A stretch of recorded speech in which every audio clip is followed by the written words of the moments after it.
we have a fantastic panel here today who's gonna take us through their journeys. A lot of it will resonate with many of you here. You've already partly had them. A lot of it might be new. A lot of it might be similar. The idea for this panel is really to get a taste of what these journeys have been, so that when we go after lunch into our groups, we can really start to dig deep in terms of what solidarity and sisterhood solidarity can look like for us here in this room. So without much ado, I'm gonna invite, because I have to the end there, Fatuma. Fatuma, please introduce yourself briefly. Tell us where you're from, your organization, and then as you introduce yourself, tell us what motivated you to come to this work. Good afternoon. Is it afternoon or morning still? So good afternoon. My name is Fatuma Hakar, and I'm from Garissa, Kenya, and I work with an organization called Galka in Kenya, and I'm the founder of the organization. And before we started, and I finished crying. I don't know if, and I don't want to cry again, because that first question, triggered a lot of emotions for me, because I've never spoken about myself ever. So I was always speaking about the other girls, about my daughters, about everybody else but myself. So and like Kathy said, and I lived in UK for so many years, and I had my calling. So and I came back to Kenya 2017 when my dad died, and for a very long time when I was in UK, I used to I used to write about FGM. And I've never in my wildest dream and thought that I will be working or I'll be in a space where, people talk about FGM. And when I came back with 6 children, 3 boys and 3 girls. And my daughters were very young, so the eldest was 8 years old. And when we went back, we had to move back to Garissa. That's where I was born and raised up. And, to just, look after my mom, because in the Somali community, and everything, the man does everything, paying the bills, going to the offices. So my mom didn't know where is an office, where to pay the bills or nothing. So I had to move back. And I was not the firstborn or the secondborn, as you saw. I was the thirdborn. So, I just made my obligation, and to go and look after my mom. And I had to take my daughters to the Quranic school, where they learn the Islamic religion. And my daughters were beaten. They were abused. Some of them had scars, because and I blame myself for that, because speaking and the truth, I've never thought that FGM is still around in Garissa, and I've never talked to them about FGM. So and when I took them back to the Islamic religion and the Quranic madrasas, they were beaten, they were abused, because they were not cut, because they cannot touch the Holy Quran, because they are not halal. And so that's one of the reasons that I started the organization. That's made me come and work in this environment. And because I came to realize, first of all, like Leila said, it's a violation of the human rights. So, but again, the community still thinks, we had to go through the community, and and the Somali community, especially. I started working in the villages. I didn't start in the town, so I had to go back to the village, a remote area, and that's how I came into this space. Basically to protect my girls and the other girls. So and I saved a lot of girls from FGM, especially my immediate family. Now we have a whole generation that's not cut. We have a lot of girls. Makofi. Yeah, and my mother-in-law, she died now, and God rest her soul. And she used to say that, and how can I talk to the other girls when my own daughters are not cut? Because we have so many girls in our family now that are not cut. We said no, it has to stop with us. It has to stop with us. And so, and I started with my family first of all. So I cannot, and preach water and again drink wine. Yeah. So I had to start with my family. I started with my family and make sure that, they're on board. So that's when now that I started and, advocating from the communities, working with the scholars, working with the, the community health workers and everything. So that's how I came to this space, and that's how I'm, going on now. So Thank you so much. Please give a big round of applause to Fatuma. Thank you so much for sharing your journey, and we appreciate that. This is something that came through just moving back home. You had not anticipated to do that work, but now that your own efforts and work have been able to support so many girls in your family, so we do appreciate that effort. We'll come back to some of those tactics and strategies that you've been able to employ. But before we do that, Aisha, I'm moving to you. I know we've talked we've talked last year, we had this meeting, you talked about it, but maybe for some of you who may be meeting Aisha for the first time, maybe just share with us what you want, but really what's your motivation coming to this work?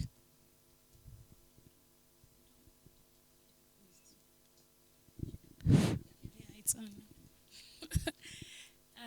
Good afternoon, everybody. So one thing with me, I suffer serious anxiety whenever I try speaking before people.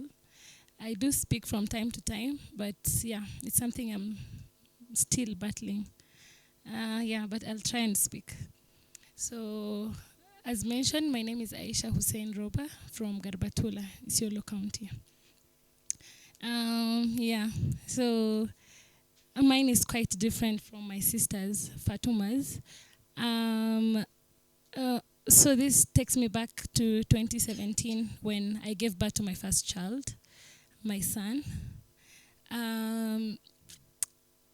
So just to mention is that before I gave birth, I was a pro FGM. Yeah, I was a pro FGM, and I would look at some of my family members who are not cut, or even some of the people that I know who are not cut, and I was wondering how do they fit to be part of our community, and how do they feel that they have not gone through this process that is so sacred and special to us as a community. And I looked at them and felt like they were not complete and they were not fit to be part of this community. So in 2017, when I gave birth to my first child, I underwent a lot of complications, and it was not easy. It was a very tough moment for me. Yeah. So I had prolonged labor, and I almost lost my child and myself. So I was forced to undergo cesarean delivery, and it was not a good experience for me because, remember, I had already gone through labor, very prolonged one, and the doctors just telling me that my body could not open up for the baby to come out. And I was wondering, is everything okay? What is wrong with my body and all that? So when after that is when now I started thinking differently, and I asked the doctor that helped me deliver and the nurses who were there, and they told me that it could be because of FGM. And so I got curious, and I formed a WhatsApp group and joined my family members, my friends, and some of the women that I know from my community. And exactly that moment is when I realized that a lot of women and girls in my community were suffering in silence. So I felt the need of lending my voice to my community and just talking about my experience, and also getting to learn about the experiences of other women and girls. Wow. So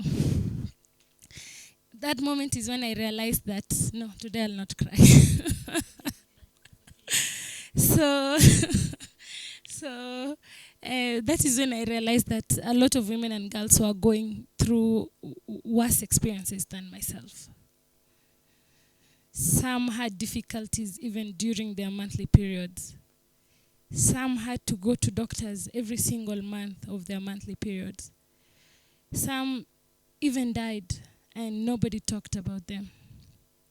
So my husband encouraged me to have a very supportive partner. So my husband encouraged me to start an organization, or to rather register something that will give me a large audience, and it will give me a platform to reach to like a large number of people in my community. So that is when I formed an organization in 2018 and named it Every Girl's Dream, because I believed it was the dream of every single girl from my community and the rest of the communities that practice FGM to not go through the cut and to be free from the cut and to basically just live life and have, to just basically live a normal life. Because I remember that day like it is yesterday, because yeah, it involved a lot of pain, a lot of bloodshed. Yeah.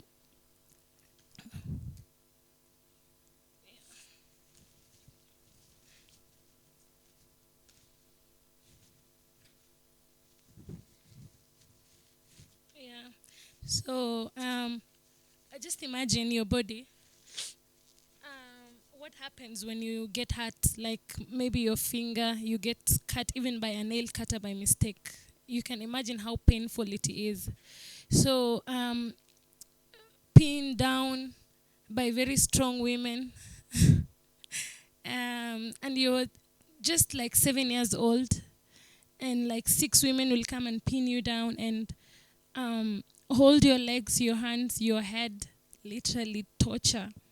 So when you came there, you will have just imagined that there were some animals being slaughtered there, because there was a lot of bloodshed, a lot of pain.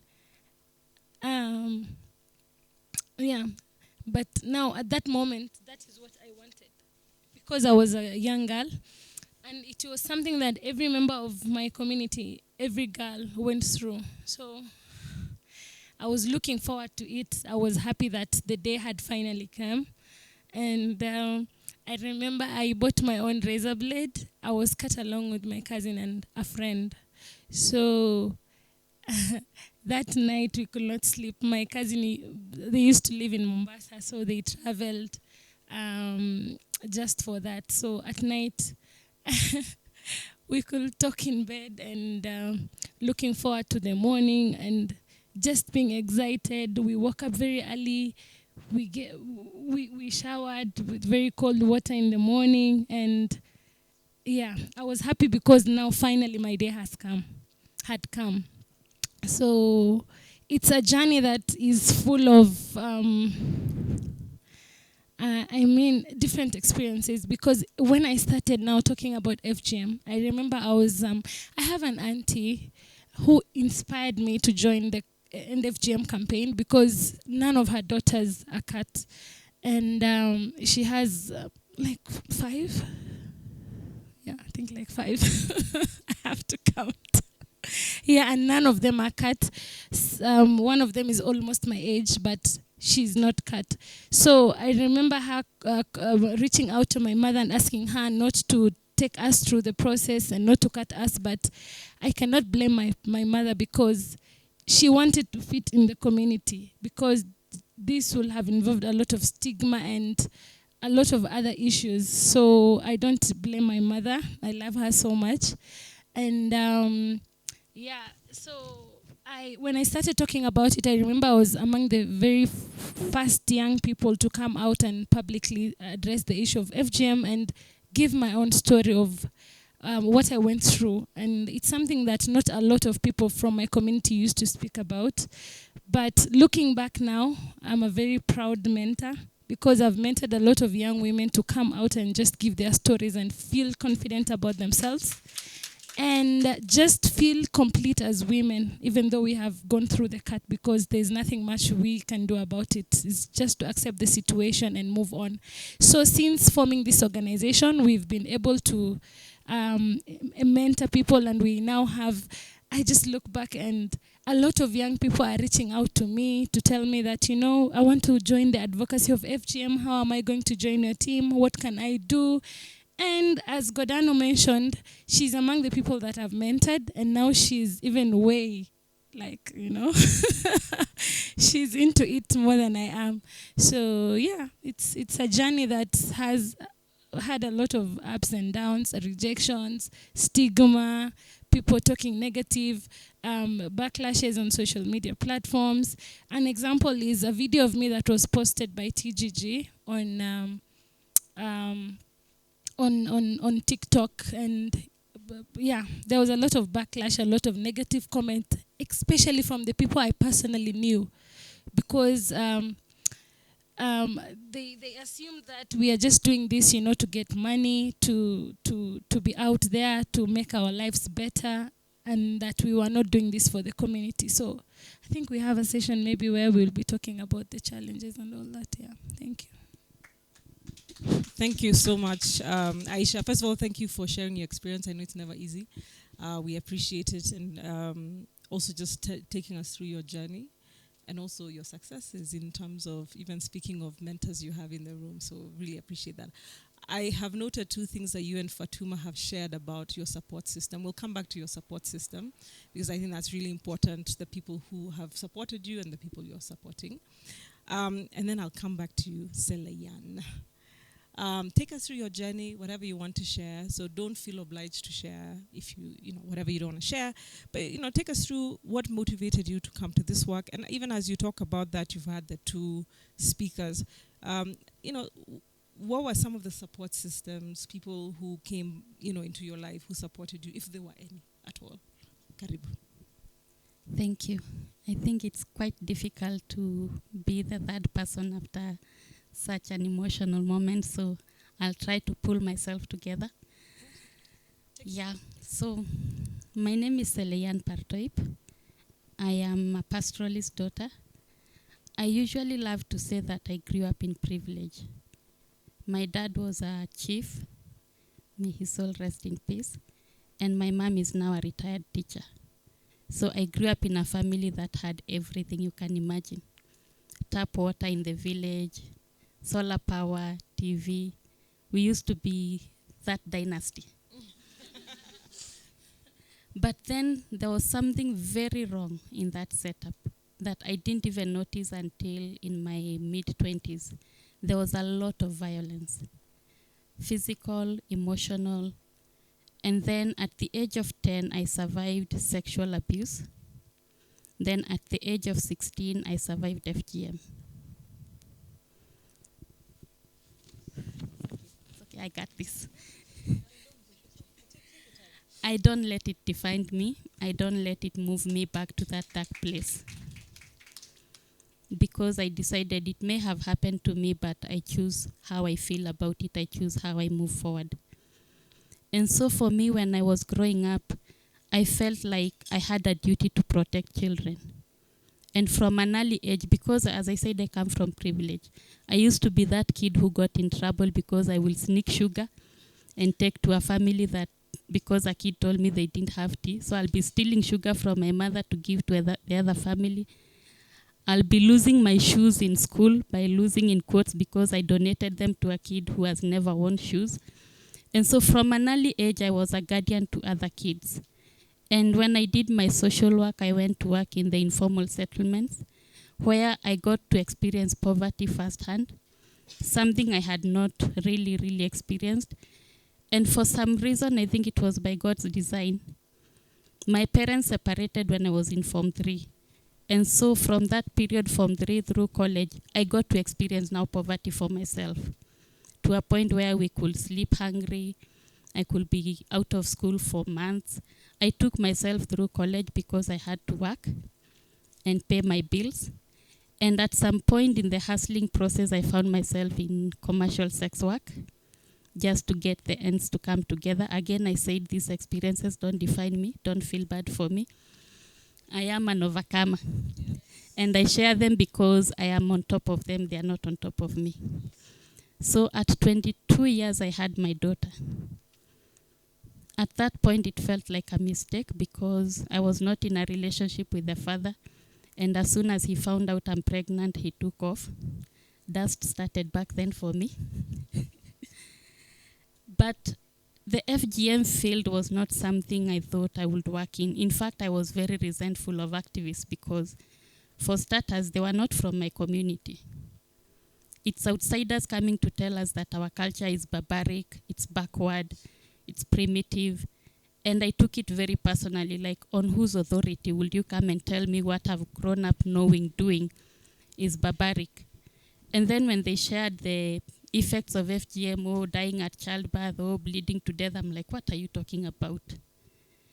My grandmother is here with 10 kids. My mother is here with 4 kids. I am here. What are you talking about?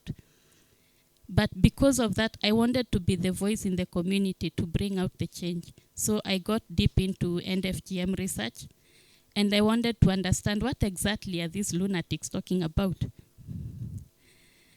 But now when I started interacting with other survivors, I realized again, I'm a child of privilege. Because the type of FGM I went through, first of all, it was medicalized. I think I healed within 2 days. And so I could not relate with someone who said they bled almost to death. I'm like, how do you bleed from such a small cut? You're being dramatic. But then with research, I realized the horrors of FGM. And through my work, I have interacted with girls. I have saved a girl who was on the verge of death. And I just got the reality again. But how I got into the end FGM space? My daughter was 9 years old. And we had gone home to the village to visit my grandmother. We are there, slaughtered a goat, celebrating. Then I'm washing dishes up behind the house, and I hear my mother and grandmother talking. They're like, because this girl is 10 and my niece was 12, they're like, when do you think we should call the doctor? Now the doctor is the nurse who comes to perform FGM in my village, because as late as 2009, most FGM cases in my village were medicalized. And then something in me shifted. And that's the day I knew I could actually kill someone and feel nothing. I stopped washing dishes, and I remember threatening them with every word you can think of. And I told them, you touch my daughter, I'll burn down not just this homestead, I'll burn down the entire village, and I will even burn down the county if I have to. And I usually say that is the day the activist, Seleyan the activist, was born. And I never stopped. I continued going to villages. My activism was very crude. It was threats. I will shoot every man in this village. I will kill every kata. Because I realized I was operating from a point of pain, and it was not just pain for FGM. It was also pain from my childhood abuse, things that I had not dealt with. And for the first 5 years of my organization, we were that organization that rescued girls, arresting parents, and I felt nothing. But at some point, I was moved to compassion, because during our programs, I will meet fathers who genuinely want to help their kids. I will meet mothers who genuinely want to support their children. And from that time, I stopped looking at my community as villains. I reduced the hatred, the anger, and the bitterness. And I told them, come, let's work together. Let's see what we can change. Let's try to correct where we started a session I used to call On Your Story. And mothers and daughters will just sit, talk to each other, forgive one another, because I was also very bitter with my grandma and my mother. At some point, I forgave them, they forgave me, and now we are building on a healed foundation. Thank you. Thank you so much for sharing that journey. And the three of you have really talked about, some of the challenges in doing this work. I'm interested to hear, and we would love to hear, what have been some of the moments where solidarity or working with others, collaboration, has really supported you in your work? Who has that been for you? Could be, anyone. So maybe I'll start with, let me, let me see, maybe I start with you, Fatuma. As you came back, as you were trying to navigate through this, you mentioned that you went back to even the rural village. What was your support system like? Because I can imagine you're coming back from the UK, you've been away for a long time. And what was giving you motivation? And thank you very much. And first of all, and I want to congratulate Aisha and Celian, because and what they talked about, I couldn't talk about. I couldn't talk about my experience, because if I started talking about my experience, we will be here the whole day. And I can tell you it wasn't a medicalized one. So, yeah, so, and my support system was my husband. So, and my husband, I have, and God bless him, I have a very, very lovely husband. And, he always puts me the front. And we work together in Galka in Kenya. And he was my support system, and FGM, if I send him to the radio, he go speak about FGM, he's not scared, and Somali men, they don't talk about FGM. And he even speaks and tell them that and his daughters are not cut. So, and without him, I can tell you I couldn't be, and working in this space of FGM. So my biggest support system is my husband. So, and I can say that for free and very proudly. Yeah. Yeah, so that's my biggest support system. Yeah. What's your second biggest? And my biggest support system, I can say again, and my children, my kids, because I'm always away and they always look after themselves.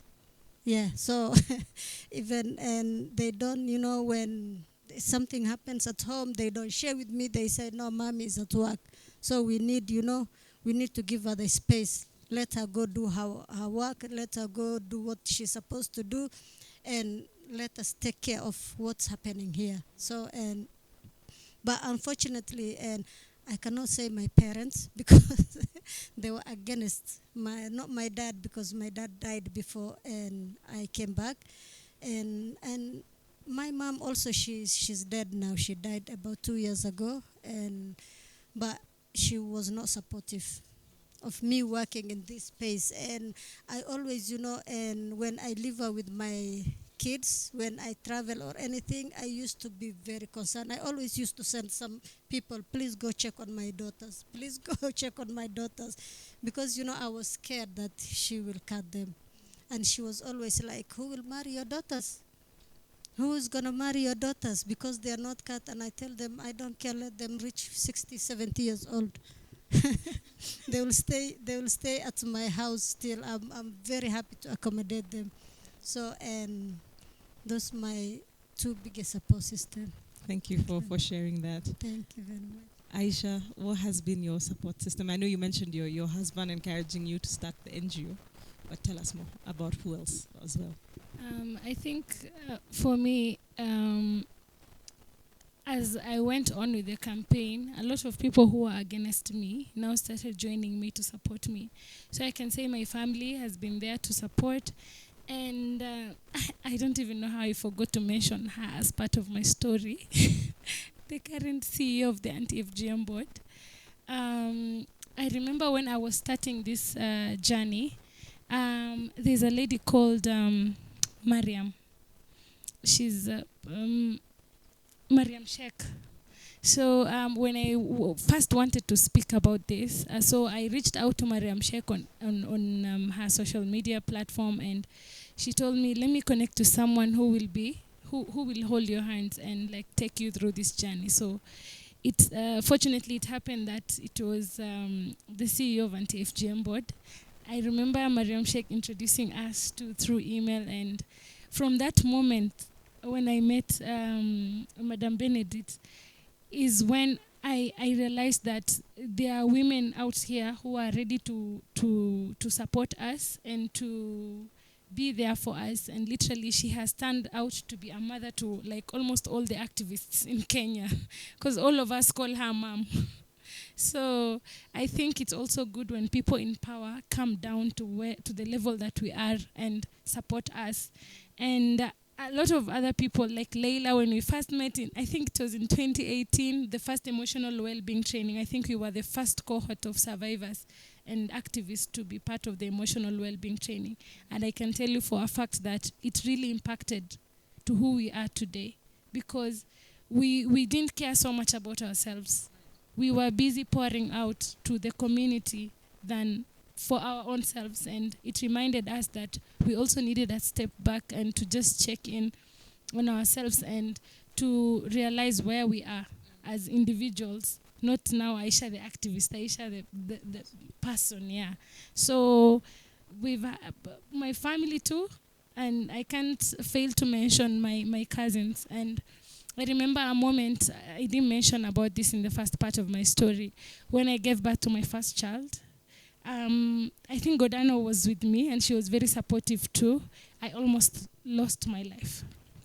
So 3 days after giving birth, sorry, I'm taking you back, but I think it's necessary to also mention. Go ahead. Yeah. So 3 days after giving birth to my child, my second child, now I was ready to be admitted out of the to be discharged from the hospital. So that is when I had another complication, and so I had to, I almost died. I had to undergo a spinal cord procedure. So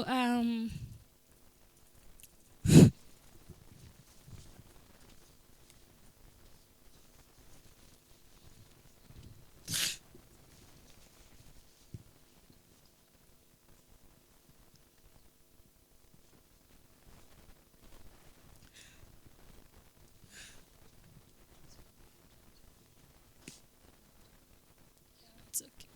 Yeah.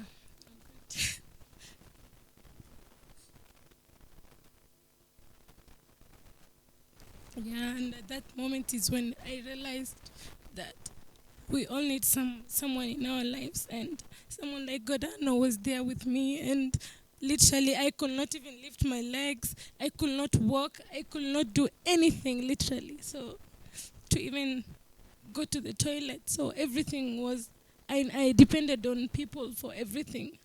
So yeah, my family was with me throughout that process, and yeah, so we all need people in our lives. As much as we are doing this, we need people to support us. So I think after that is when, now in 2000, and I think in 2021, I took a break from everything, and like going through that process, and then it was not working out. We couldn't get the finances to do our projects. And now I took a break from everything, and I always needed someone to talk to. And my sister Domitila was always there, checking out, calling me to ask how I was faring on. And actually, she's one of the people who pulled me back to the space after like 1.5 years.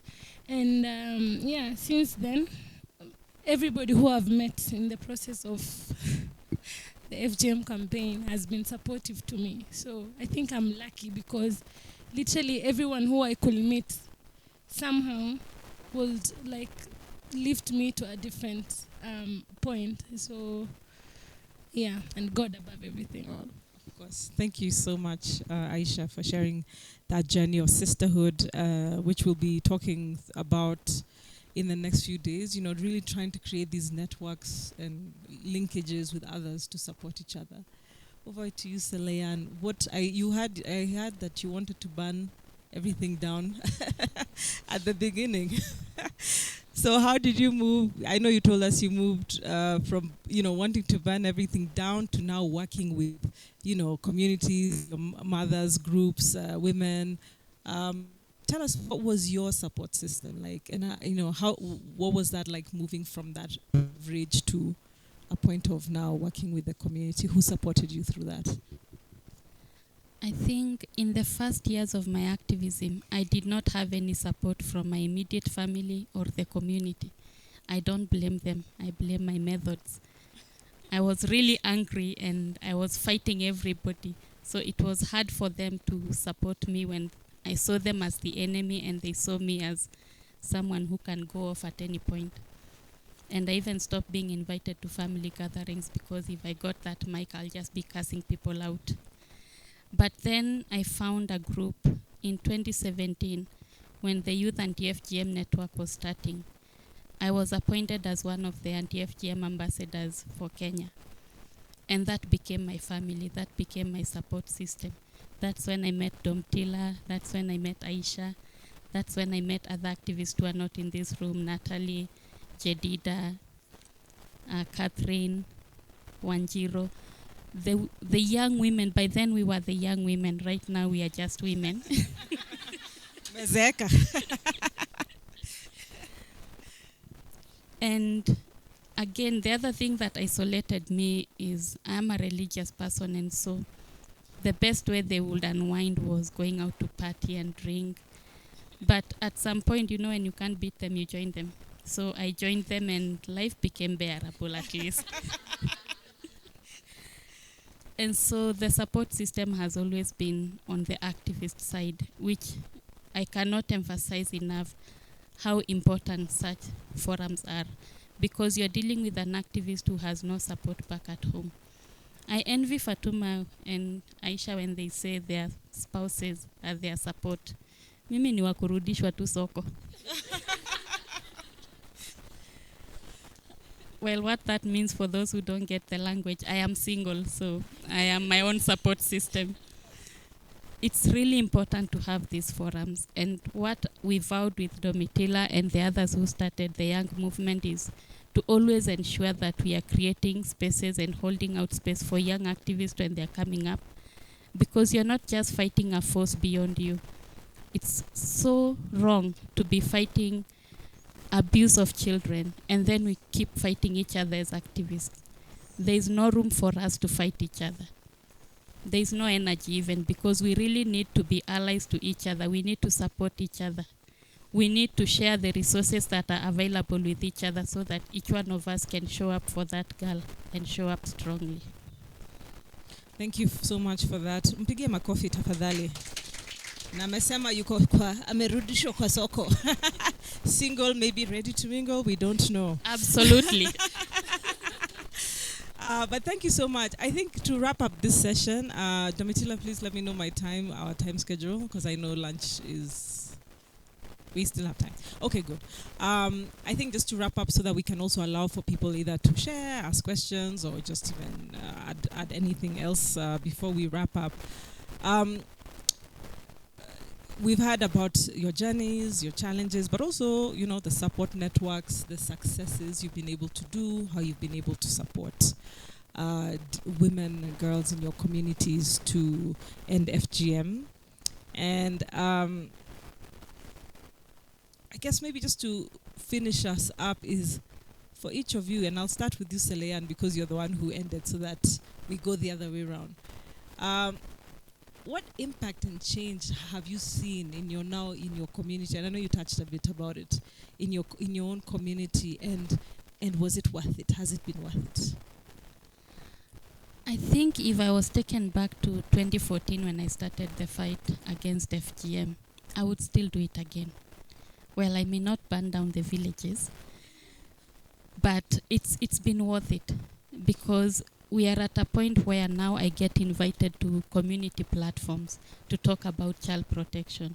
Schools invite me for their prize-giving ceremonies to mentor girls. Communities show up. I just finished a camp in Marsabit and Samburu, and I was so touched when I saw fathers bringing their daughters to the camp. Not mothers, fathers. And there was this elderly man. He was so old that when I saw him, I just started crying. And he brought his daughter, and he's asking me if he needs to pay anything, he can bring some goats. And for me, moving from that point of anger to a point of now we are creating this future together. We are imagining a society where every child is safe, every family is financially and economically stable. For me now, the community shares the dream and vision of Murwa girls, and they own it. Because 90% of the work we do is done by community champions, both male and female. Mothers and daughters seek out to talk. Mothers will call me to tell me, please talk to them about teenage pregnancy so that they don't drop out of school. And so that's the impact we've been able to achieve so far. Just being fully accepted in the community. Every beautiful jewelry I wear, it's a gift from a mother, from a girl, from a community. And so it has also been healing. I've been able to confront the childhood traumas that I never got to address. I've been through countless therapy sessions. If there was an addiction for me, that would be therapy. Because when I feel overwhelmed, I'll just be calling my therapist. So I realize I need at least 4 of them. One of them is in the room. So just going through that process from anger to understanding to healing. And now I stand at a place where I can tell every survivor healing is possible. And you can change the world, not from your scars, but from your strength after you've healed. And thank you for this opportunity. Thank you so much for those beautiful last words. And really, I mean, please clap for her for the impact, tafadhali. I know that has not been an easy journey. Aisha, to you, impact. I know you talked about, and I know you talk about especially social media, being kwa mtandao. Maybe tell us, influencer, and with the challenges that comes with. I know we have a tech person in the room, so I hope you're hearing some of the tech challenges we're hearing. But tell us about now that you've done this work as you're healing, the impact, and what is your worth it moment? Okay. So for me, the first achievement I'll say that we've had is, one, now women talk about it. Before, we will have like very minimal number of women talk about FGM and their experiences, but now you can see women coming out, sharing their stories, creating WhatsApp group, registering organizations. So I think that's something that I'm proud to say that a lot of women have looked up to me. Some people, when they talk about me, like, which Aisha are you talking about? The FGM one. Aisha FGM. So I think that is a big impact, because just initiating the process of people are being able to sit down, come together, and give their own experiences. That's a big impact. The other one is we've been able to do a number of dialogues and a lot of reach outs to the places that have been left out, especially especially the rural parts of the county. We've also gotten a lot of support from partners like TGG ALM, who have trusted in grassroots community and trusted us even with their monies. It's very important to mention about the finance part. So when you have these finances, when you have the financial muscles, there's a way it gives you more confidence to just go out to the community. You have the means of transport. At least you can provide water to the community to drink as you have those dialogues. So I think the financial supports that we've been able to get from organizations like TGG and also Global Media Campaign to End FGM. We recently received a funding on Komesha FGM Sasa that is being supported by EU and UNFPA through the Global Media Campaign. And we've done very, very, very powerful caravans. You can check our social media pages for that. Another impact is that through the Anti-FGM board, we were able to, like 2 years ago, we were able to identify 13 young girls who have excelled in their primary school and are survivors of FGM. So we went throughout the county to identify girls. And so under the support from the Anti-FGM board and the KCB Foundation, we have 13 girls now who are in one of the best schools in the country. So it's also a big achievement for us, because this year they'll be finishing their high school. They will be transitioning to Form 4. Form 4. So it's So we are also looking at continuing, like when they pass in the exams, to also continue supporting them and seeking support for them from other sources. So I think the main thing is the fact that now we can talk about FGM. That's the main thing.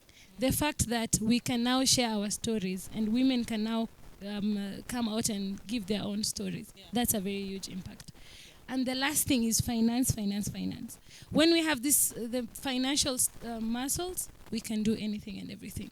Because again, we also need this money to be able to travel through these vast counties. Because we take a lot of risks on the road, rough roads for that fact. Rough roads, our roads are not safe. 1 minute just when you're done traveling, you'll hear someone has been killed. And it's common for these hotspot counties that practice FGM. So I think it's very important to empower these survivors, not to just get to hear their stories over and over again. Yeah. So we also want to hear from other people, because we've told our stories a lot of times. So it's important for also other people from the grassroots, and that is what Domitila and the team are doing, to be given opportunities to come and speak at such forums. And we realize the moment we are given these opportunities, the more we are given these opportunities, the way we get better with how we get to tell our stories and how we convey the messages that we are supposed to. Because few years ago, we will just come here, tell our stories, cry, and go back home. So I think it's getting better for each of us here. Yeah, thank you. Thank you so much. Makofi tafadhali. Fatuma, last but not least, of course, I know you talked about the girls in your community you've been able to save from FGM, which is a lot of work. But maybe just in wrapping up for you, what has been that big impact and change in your community that you feel proud of, knowing your journey as you started this work on FGM, anti-FGM? And thank you again. And the big impact, if I may say, is like Aisha said. First of all, is the women talking about FGM. And before we, and especially the villages, the women could not even speak about FGM. And when they hear FGM, they just run away. But now we have a forum where women and men sit together and they talk about FGM. So that's the main biggest impact for us. And the other thing is like TGGALM was, our savior. And they came to us when we were in a point, we were just running around like headless chicken. They strengthened our capacities. Yeah.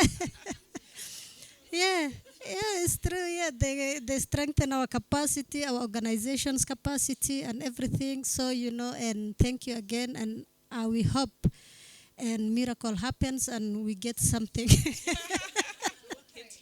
Yeah, and we are crossing every part of our body so that again we get something from TGGLM. And the other thing is, we mentored a lot of girls. We have girls and who are, and speaking again about FGM, and they are, like I said, sharing their stories in the digital spaces and everything. And I'm talking about FGM, early child marriage and everything. And, they are challenging the status quo. And again, through the help of Obama Foundation, and we were able to, sponsor girls and make them stay in school, pay their school fees. And because once the girl drops out of school, she gets married straight away. So, and through them, and we were able to, and make them stay in school. And, but the biggest achievement for me was, and I got an award honored as a Shuja heroine, and this December. Hey, am I hearing claps? Yes. Am I hearing claps? and by the president and our president, because the advocacy and the awareness and the work I do for FGM in Garissa County. So that is the biggest achievement. It's not for me, it's for the organization, it's for the whole of Garissa County, for the whole of girls in Garissa and Northern Kenya. So that's the biggest achievement that we got. Yeah, thank you very much. Thank you so much. I'm gonna wrap up here, but this is just the beginning of the conversation. There's obviously so much work that you're all doing. So I really want to appreciate each and every one of you for sharing this work. I think the only takeaway, well, there are so many takeaways, but something I think you raised, Aisha, and I didn't congratulate you, was I'm hearing that you're really getting this funding. So you need to tell us the secrets to this fundraising efforts that you're doing so that all of us can know how we can fundraise so that we can get better resources. Same to you, Fatima and Selayan. There are so many capacities and expertise you have here, and I'm sure in the afternoon when people talk, we'll have a chance to also hear, the stories and the experiences. But I think what I really appreciate is the wealth of knowledge, expertise, and how you've been able to move through the challenges, but also build your organizations up. And as I've heard, of course, you gain capacities from other organizations and how you continue to capacitate women and girls to stand on their own. So I think looking at us in the room here as we wrap up is really thinking about how do we bring all our capacities together so we can continue to strengthen this movement on FGM. I remember my sister there talking about, the support that is needed in, forgive me, I think it's Pokot, yes, and other places. So how we can bring all this knowledge to really support each other. So please, everyone, before we finish, let's give them a big round of applause. Asanteni sana. And I can see, just give me, is it a clap? Okay, please, over to you. So as we wrap up, you have 10 minutes. If you want to share something, I hear something was forgotten here by Aisha. If you have something else to share, something you also want to tell these ladies, thank you. Yeah. Yeah. Again, I think it's the therapist in us. We just want to give a bit of warning because I think what you guys shared is so important. I don't want us to miss, because you bed your soul in front of everybody. And so because we are in this space, I would say let's give ourselves the permission to cry, to laugh. Let's not constantly judge ourselves, because I notice people are like they're trying to control their tears. Because when I get with my sisters, we cry, we laugh, we cry again, we sob, but then we laugh again. So let's really give each other that space just to feel whatever we're feeling. So let's not feel bad when we're feeling, because we're human. So, and I think right now what we need to keep the space is a very human space. And yeah, I just wanted to give that little.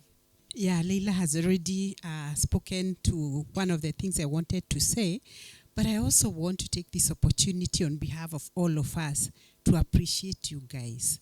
Just coming out and boldly sharing your story like that, not everyone can do that. Yeah, and then I also wanted to say that, can't you see that we have completed the loop? We have given them the mic to say what needs to be said.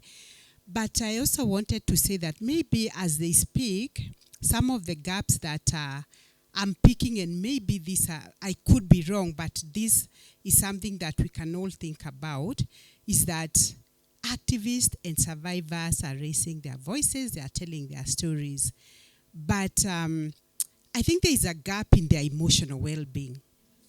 And that is something that we really all need to think about and even invest in. And then they have spoken about, thank you so much for recognizing us. We have tried, and thank you for allowing us to work with you, yeah? So thank you so much for that. So what I would like to say is that as we even leave this particular session, wherever we are coming from, wherever we are going, let us think about funding, resourcing, empowering the survivors, because when we do that, they are the ones who are going to change their communities, not the donors up there, not TGG. That's why TGG is giving the survivors the money. And I also want to mention one thing. I'm reflecting a lot, Neima, as I sit here, that activists like them, survivors and organizations should not compete. We should collaborate. Like, yeah, I remember, Naima, we had a training in Addis and you joined us, and we are here joining you. That's beautiful. Thank you so much. Oh, sorry. Yeah, we are working with survivors, and the survivors we empower at TGG have formed a national survivors network in Kenya. Serafina is a member of that. Actually, I think she's a comms person for that